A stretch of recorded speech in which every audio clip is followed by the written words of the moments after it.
Alain, propos d'un Normand. La lessiveuse. Le plus grand plaisir, pour celui qui aime le théâtre, c'est de voir plusieurs acteurs différents dans la même pièce et dans le même rôle. Il a alors, si les acteurs ont de la mention, un plaisir de surprise. Je me suis souvent moqué de ces critiques, qui s'intéressent plus aux interprètes qu'aux œuvres. Mais j'avais tort. Après tout, il n'y a de vivant dans une tragédie que cet acteur qui y trouve une occasion de se montrer lui-même, avec les mouvements originaux qui résultent de sa nature. L'improvisation a été le principal de tous les arts en mouvement. C'est encore l'improvisation qui les fait vivre. Dans le théâtre préhistorique, certainement les acteurs inventaient presque tout. La même pièce était ennuyeuse un jour, émouvante le lendemain. Le spectateur attendait la première étincelle. Il écoutait les premiers grondements du tonnerre. Il s'échauffait lui-même. Il battait des mains. Cela avait un sens. Le spectateur était acteur aussi. Il soufflait sur la tempête comme un dieu. Mais les bureaucrates se sont mis dans l'art comme partout. Le bureaucrate craint l'improvisation.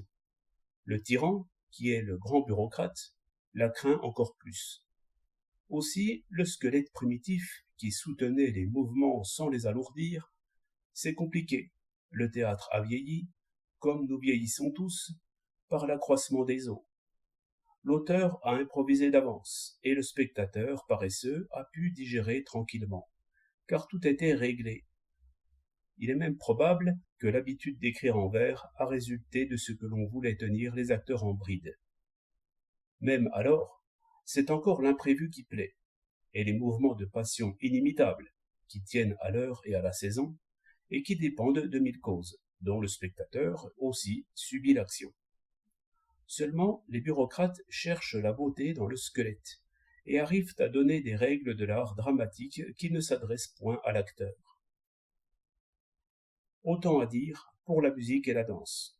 Toute musique a d'abord été improvisée, et c'est à ce moment-là qu'elle était belle. Mais depuis, on a mis la musique en régie, et le plus médiocre musicien de tous vous écrit une symphonie.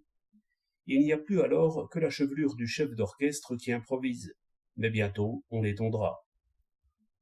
Il existe pourtant d'heureux pays où l'art sort de terre, comme une plante. Quelqu'un a vu, à Délos, la cuisinière du consul qui inventait des danses, au clair de la lune, pendant qu'un pâtre jouait du flageolet. Un autre a vu mieux. Une négresse, quand il pleuvait comme il pleut sous les tropiques, mettait sur sa tête le couvercle de la lessiveuse et inventait des chansons. 17 mai 1908.